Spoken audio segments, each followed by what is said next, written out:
Hello.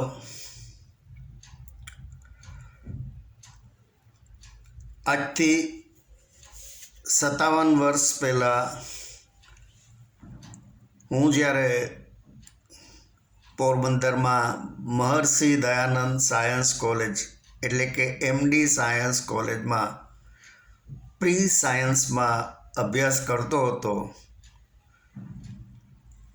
ત્યારની પરિસ્થિતિ અને વર્તમાન કોલેજ લાઈફની સરખામણી કરીએ તો ખ્યાલ આવશે કે કેટલો બદલાવ આવી ગયો છે. એ વખતે અમે ઇસ્ત્રી કર્યા વગરના સિમ્પલી ધોયેલા કોટનના પેન્ટ શર્ટ પહેરી સાયકલ પર કોલેજે જતા. નો પોકેટ મની. સવારે એનસીસીની પરેડ અને ત્યારબાદ કોલેજે જવાનું, પરંતુ 100% પ્રેઝન્સ માર્ક થયેલી.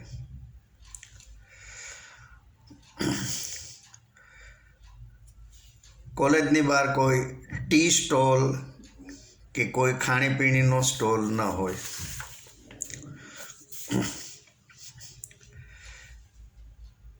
એ વખતે પોરબંદર પોર્ટ પર એક ખાસ સ્ટીમર આવેલી અને પબ્લિકને જોવાની છૂટ હતી,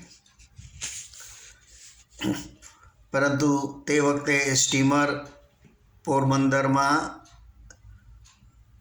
પોર્ટ કન્સ્ટ્રક્ટ નહોતું થયું, એટલે પોરબંદરના સી શોરથી લગભગ 2-3 કિલોમીટર દૂર પાર્ક થતી. ત્યાં સુધી બોટમાં જવું પડે અને પછી સ્ટીમરમાં ચડવાનું.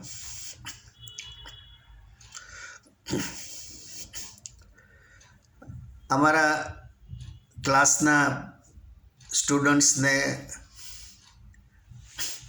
એક કુબુદ્ધિ સૂઝી કે ચાલો આપણે સ્ટીમર જોવા જઈએ. એ કુબુદ્ધિ એટલા માટે કહી શકાય કે એ વખતે પ્રિન્સિપાલ શ્રી PM જાની સાહેબની રજા લઈ અને આ કાર્ય કરવાની જરૂર હતી, પણ એને બદલે સ્ટ્રેટ વે બંકિંગ કરી અને બધા સ્ટીમર જોવાનું પ્લાનિંગ કર્યું. જાની સાહેબને રિપોર્ટ મળ્યો કે આજે પ્રી સાયન્સના ક્લાસમાં કોઈ આવ્યું નથી. બંકિંગ કોલેજ ક્લાસીસ અત્યારે તો બહુ સામાન્ય ગણાય છે, પણ એ વખતે તેની ગંભીરતા ખૂબ જ હતી. જાની સાહેબને રિપોર્ટ મળતા તેમણે વિચાર્યું કે આ વિદ્યાર્થીઓને મારે એક સબક શીખવવો પડશે.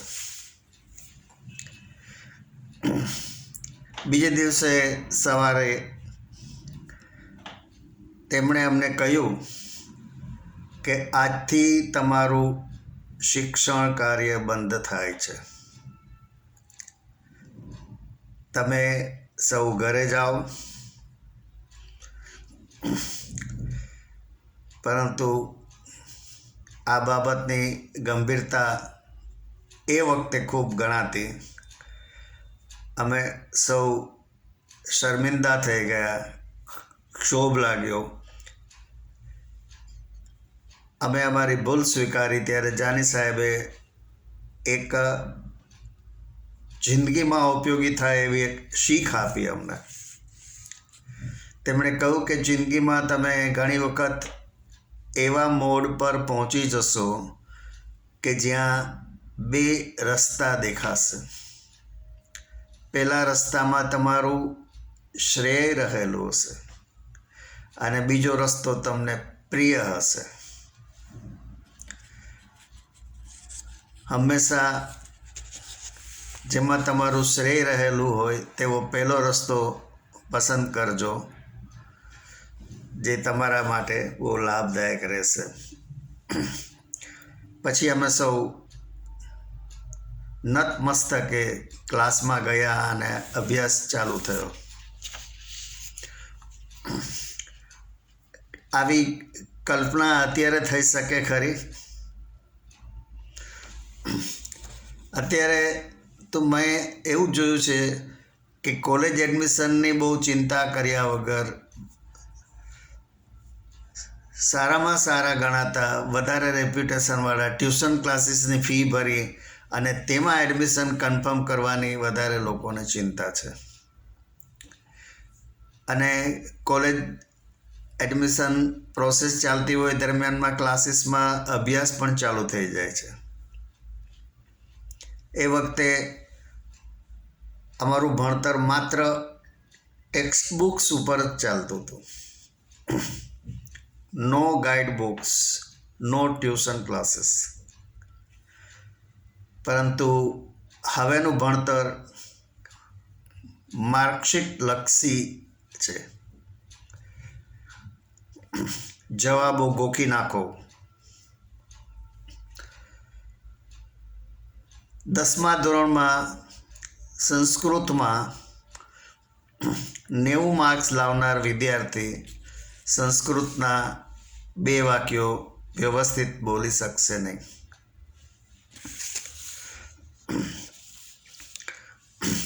નવું ગોખતા જાઓ, જૂનું ભૂલતા જાઓ.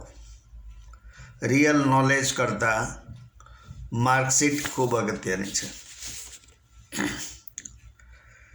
અને એક બીજો કન્સેપ્ટ છે, જેમ તમે ઘરથી વધારે દૂર ભણવા જાઓ તેમ તેની વેલ્યુ વધારે, અને તેમાંય જો વિદેશ જાઓ તો એની વેલ્યુ ખૂબ જ વધી જાય.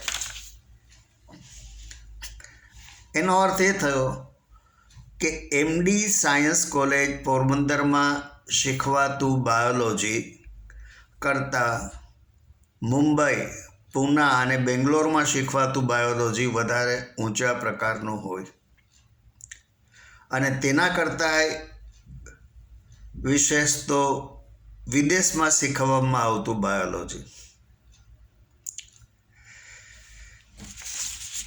આમ તમે શું શીખો છો એના કરતાં કઈ ઇન્સ્ટિટ્યૂટમાં તમે શીખ્યા છો એનું વધારે મહત્ત્વ ગણાય છે. અને આને કારણે ઘણી વખત ઘણી ગરબડો થાય છે. એક બેનને લંગ્સનો બોમ્બેની ટોપ હોસ્પિટલમાં MRI કરાવતા રિપોર્ટમાં બતાવ્યું કે કેન્સરની ગાંઠ છે. એના આધારે ટ્રીટમેન્ટ પણ ચાલુ કરી દીધી હોત અને એના ગંભીર પરિણામો આવ્યા હોત, પરંતુ એમના કુટુંબીજનોએ અતિ સિનિયર રિટાયર્ડ ડૉક્ટરને સલાહ લીધી. એણે કહ્યું કે ફરી MRI કરાવો. સેકન્ડ MRI, અને એમાં પણ એને સંતોષ ન થયો તો થર્ડ ટાઈમ MRI એક જ હોસ્પિટલમાં એના ઇન્સિસ્ટન્સથી કરવામાં આવ્યો, અને ફાઇનલ કન્ક્લુઝન એ આવ્યું કે આ ગાંઠ TBની છે, કેન્સરની નહીં. આમ જ્યારે ભણતર માર્કશીટ લક્ષી થઈ જાય છે ત્યારે ઘણી વખત આપણે ગેરમાર્ગે દોરે છે. આપને મારી આ વાત ગમી હોય તો મારા વિડીયોને લાઈક કરજો, શેર કરજો અને મારી ચેનલને સબસ્ક્રાઈબ કરજો. આભાર. આવજો.